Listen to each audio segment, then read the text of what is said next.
இப்போது காங்கிரஸுக்கு பவர் கொடுக்கறத பற்றி பிரச்சனையே கிடையாது. உயிரோடு இருக்கிற உடம்புக்கு தான் பவர் கொடுக்க முடியும். செத்துப்போன உடம்புக்கு பவர் கொடுத்து என்ன பண்ணுறது? ஒரு பையன் நல்லா ஆக்டிவாக நல்லா ஜிம்மில் போய் எக்ஸசைஸ் பண்ணக்கூடிய பையனுக்கு பவர் இல்லைன்னா அவனுக்கு வந்து உணவு பழக்கத்தை மாற்றி ஃபுட் செயினை மாற்றி அந்த மாதிரி இந்த மாதிரி சொல்லி கிள்ளி பவர் கொடுக்கலாம். இதுவே செத்துப்போன உடம்பு இதுக்கு என்ன பவர் கொடுக்கறதுன்றது தெரியல.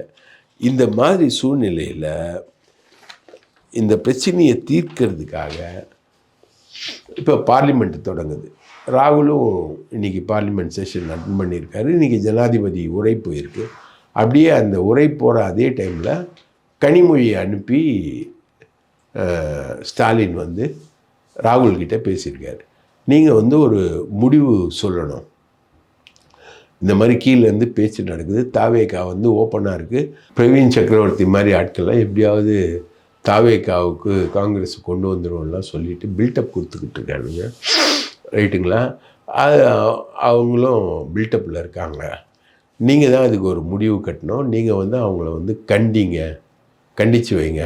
நீங்களே 2 தடவை வந்து விஜய்க்கு ஆதரவாக பேசிட்டீங்க. ஒன்று ஜனநாயகனில் பேசுனீங்க, இன்னும் கரூரில் பேசுனீங்க.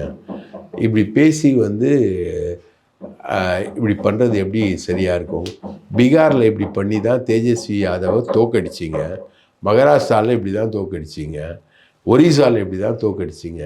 இப்போ நல்லா இருக்கிற இந்த மாநிலம் தமிழ்நாடு இங்கேயும் இந்த வேலை பண்ணி இப்படி தோக்கடிச்சிங்கன்னா இந்த கூட்டணி தோக்கிறதுக்கு காரணமாக நீங்கள் அமைஞ்சிங்கன்னா அது நல்லா இருக்காது உங்களுக்கு அப்படின்னு கனிமொழி போய் ரொம்ப டீசெண்டாகவே பேசியிருக்காங்க. ரொம்ப ஸ்டாலினோட ப்ரீஃபிங் அதை அப்படியே பேசியிருக்காங்க. அப்போது ராகுல் சொன்னாரா, எங்களுக்கு ஆட்சியிலையும் பங்கு வேணும், அதிகாரத்திலையும் பங்கு வேணும். நாங்கள் ஆட்சி அதிகாரத்தை 67 இழந்தோம், இன்றைக்கி வரைக்கும் ஆட்சியில் வந்ததில்லை. எங்களுக்கு ஆட்சி பங்கு அதிகாரத்தில் பங்கு எல்லாம் கொடுங்க நீங்கள்